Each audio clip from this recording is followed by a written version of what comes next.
Zee 24 तास एक पाऊल पुढे।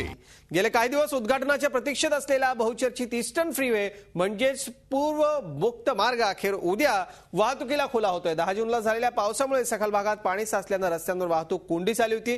त्यामुळे हा मार्ग खुला का केला जात नाही असा प्रश्न उपस्थित केला जात होता। तेव्हा मुख्यमंत्र्यांच्या हस्ते दुपारी 3 वाजता या 14 किलोमीटर मार्गाच्या पहिल्या टप्प्याचं उद्घाटन होत आहे।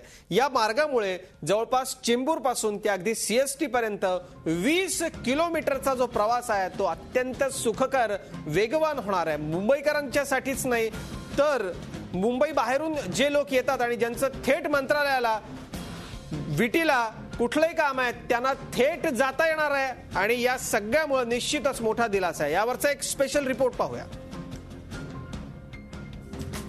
ईस्टर्न फ्रीवे अर्थात पूर्व मुक्त मार्गाचा वापर करून उपनगरांमधून अवघ्या 20 मिनिटात मुंबईत येता येणार आहे। म्हणजेच फास्ट लोकलपेक्षाही कमी वेळेत घाटकोपर ते सीएसटी हे अंतर पार करता येईल।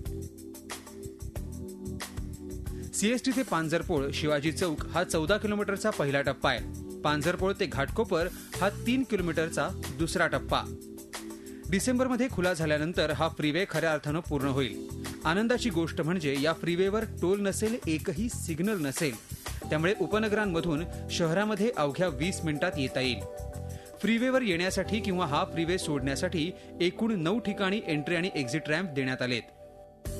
पहिला रॅम्प अर्थातच ऑरेंज गेटपाशी पी डिमेलो रोड आणि पोर्ट रोड जंक्शन जवळ असेल।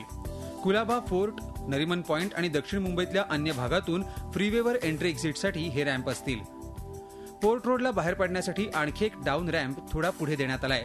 शिवडी, वडाळा, माटुंगा, दादरला जाणाऱ्या वाहनांना इथून बाहेर पडता येईल। तिसरा एंट्री रॅम्प रे रोडवरून असेल। लालबाग, परळ, जेकब सर्कल, करी रोड इथून वाहनांना फ्रीवेवर जाता येईल। पोर्ट रोडला एंट्री एक्झिट रॅम्पची एक जोडी असेल। वडाळा, दादर, माहीम, माटुंगा इथल्या वाहनांना याचा उपयोग होईल। हे रॅम्प डिसेंबरमध्ये खुले होत आहेत। डिसेंबरमध्येच भक्ती पार्क जवळचे रॅम्प खुले होतील। सायन, धारावी, कुर्ला, चेंबूर, वांद्रे इथल्या वाहनांना एंट्री एक्झिटसाठी याचा वापर करता येईल। आरसीएफ मार्गावर आणि त्याच्या आधी एंट्री एक्झिटसाठी 4 रॅम्प देण्यात आलेत। चेंबूर, आरसीएफ, कुर्ला आणि ईस्टर्न एक्सप्रेस हायवेवरून वाहनांना फ्रीवेचा वापर या रॅम्पद्वारे करता येईल। पहिल्या टप्प्यातले शेवटचे रॅम्प अर्थात शिवाजी चौक, पांजरपोळ इथं असतील। आरके स्टुडिओजवळ माहुल मार्गावर या रॅम्पवेद्वारे फ्रीवे सोडता येईल किंवा रस्त्यावर प्रवेश घेता येईल। दुसऱ्या टप्प्यात डिसेंबरमध्ये खुल्या होणाऱ्या मार्गावर गोवंडी, आरोबी जंक्शनला एंट्री एक्झिट रॅम्प असतील। लोखंडे रोड, देवनार इथल्या वाहनांना या रॅम्पद्वारे फ्रीवेवर येता येईल। फ्रीवेवरचे शेवटचे entry exit ramp Ghatkopar, Mankhurd link रोडवर असतील। ठाणे, नाशिक, विक्रोळी, ऐरोली इथल्या वाहनांसाठी ईस्टर्न एक्सप्रेस हायवेवरचे हे रॅम्प वापरता येतील। तसंच सांताक्रूज, चेंबूर लिंक रोडवरील वाहनांनाही याद्वारे फ्रीवे वापरता येईल। फ्रीवेचा पहिला टप्पा संपत असताना एक बोगदाही आहे। एखाद्या महानगरात असलेल्या रस्त्यावर असणारा देशातला हा पहिलाच बोगदा आहे। केवळ कार, एसयूव्ही आणि बसना या फ्रीवेवर जाण्याची परवानगी असेल। 2 व्हीलर, ऑटो रिक्षा तसंच मल्टी एक्सेल माल ट्रक यांना फ्रीवेवरून जाता येणार नाही।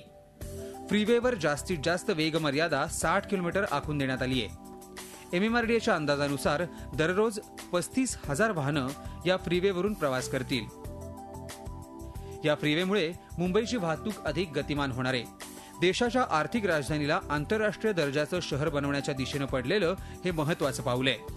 Bureau report, Zee media. Zee 24 तास एक पाऊल पुढे।